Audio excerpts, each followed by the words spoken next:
ಎಲ್ಲರಿಗೂ ನಮಸ್ಕಾರ. ಇವತ್ತು ಅಕ್ಷಯ ತೃತೀಯ. ಇವತ್ತು ಏನು ಮಾಡಿದರೂ ಅದು ಅಕ್ಷಯವಾಗುತ್ತೆ ಅಂತ.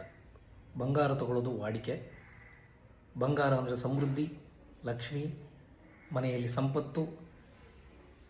ಆ ಬಂಗಾರವನ್ನು ತಗೊಂಡಾಗ ಮನೆಯಲ್ಲಿ ಸಮೃದ್ಧಿಯಾಗಿರ್ಬೋದು ಅನ್ನೋದು ಒಂದು ಮುಂಚಿನಿಂದನೂ ನಡ್ಕೊಂಡು ಬಂದಂಥ ಒಂದು ಪದ್ಧತಿ. ಬರೀ ಬಂಗಾರ ಮಾತ್ರ ಅಂತಲ್ಲ, ಮನಸ್ಸಿಗೆ ನೆಮ್ಮದಿ, ಶಾಂತಿ, ಸುಖ, ಆನಂದ, ಸಂತೋಷ ಅದು ಕೂಡ ನೆಲೆಸಿರಬೇಕು ಅಂದರೆ, ಅದು ಕೂಡ ಇವತ್ತು ಅಕ್ಷಯ ಆಗಬೇಕು ಅಂದರೆ ನಾವು ಆ ರೀತಿಯಲ್ಲಿ ಇರಬೇಕು. ಇವತ್ತಿನ ದಿವಸ ನಾವು ಯಾವ ರೀತಿ ಇರ್ತೀವೋ, ನಮ್ಮ ಮನಸ್ಥಿತಿ ಯಾವುದಿರುತ್ತೋ ಅದು ಕೂಡ ಅಕ್ಷಯವಾಗುತ್ತೆ.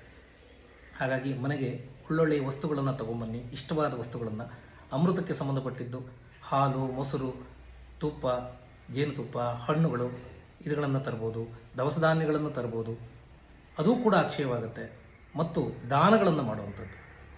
ನಾವು ಇನ್ನೊಬ್ಬರಿಗೆ ಎಷ್ಟು ದಾನ ಕೊಡ್ತೀವಿ ಅದು ಕೂಡ ಅಕ್ಷಯವಾಗುತ್ತೆ. ಇನ್ನೊಬ್ಬರಿಗೆ ದಾನ ಕೊಡುವ ಶಕ್ತಿ ಜಾಸ್ತಿ ಅಕ್ಷಯ ಆಗ್ತಾ ಇದೆ ಅಂದರೆ ನಮಗೂ ಕೂಡ ಸಮೃದ್ಧಿ ಬರಲೇಬೇಕು. ಹಾಗಾಗಿ ದಾನ ಕೂಡ ಕೊಡಬಹುದು. ಮತ್ತು ನಮಗೆ ಜೀವನದಲ್ಲಿ ಏನು ನಾವು ಇಷ್ಟಪಡ್ತೀವಿ, ನಮಗೆ ಸಿಗಬೇಕಾಗಿದೆ, ಅದನ್ನು ಇವತ್ತಿನ ದಿವಸ ಮಾಡುವಂಥದ್ದು. ಆವಾಗ ಅದು ಕೂಡ ಅಕ್ಷಯವಾಗುತ್ತೆ.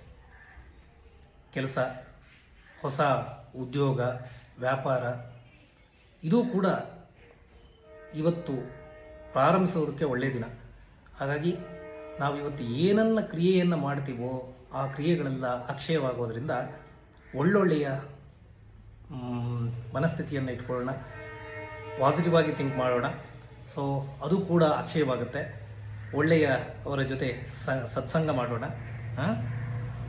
ಆ ನಿಟ್ಟಿನಲ್ಲಿ ಎಲ್ಲರೂ ನಡೆಯೋಣ ಅಂತ ಹೇಳ್ತಾ ಇದ್ದೀನಿ. ಎಲ್ಲರಿಗೂ ಒಳ್ಳೆಯದಾಗಲಿ. ಆದ್ಯಂತ ದತ್ತ ನಡೆ ಶ್ರೀವತ್ಸ ಕಶ್ಯಪ. ಜೈ ಗುರು.